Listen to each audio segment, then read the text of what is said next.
জন্য যে ইব্রাহিম আলাইহিস সালাম কি দিয়েছে, স্বপ্ন দিয়েছিলেন।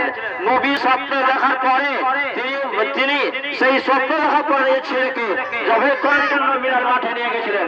কিন্তু নবীর স্বপ্ন হিসাবে সেই প্রত্যেক নবীর স্বপ্ন মানে ওহী হয়, কিন্তু আজকে বর্তমানে কোন ব্যক্তি যদি স্বপ্ন দেখে আমি একটা ছেলেকে হত্যা করবো, আমি জবাই করবো, কোন পীর বা কোন জায়গার কোন মাজারের খবর চলে আসে, তো জানতে হবে সেটা দুষ্ট ভণ্ড পীর হবে, সেটা শয়তান হবে, কোন সে আল্লাহর তরফ থেকে হইতে পারে না। কিন্তু নবী ছিলেন সেই ইব্রাহিম আলাইহিস সালামের স্বপ্ন দিয়েছিলেন যে আমি নিজের ছেলেকে মানে হাতে নিয়ে আমি জবাই করবো।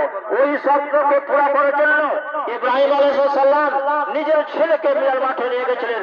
সেই সালাতে শয়তান বলেছিল যে তুমি নিজের ছেলেকে হত্যা করতে যাবে, এবং সেই ইসমাইলকে বলা হয়েছিল, তার মাকে হাজরাকে বলা হয়েছিল যে তোমার পুত্রকে হত্যা করার জন্য জবাই করার জন্য নিয়েছে।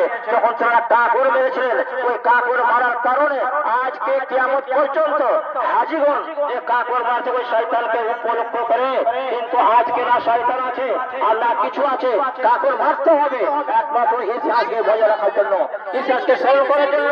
ওই ধরনেরই ইব্রাহিম আলাইহিস সালামের ছেলে এবং তার স্ত্রীকে যে রেখেছিলেন মক্কার ভূমিতে, মক্কার ময়দানে রেখেছিলেন।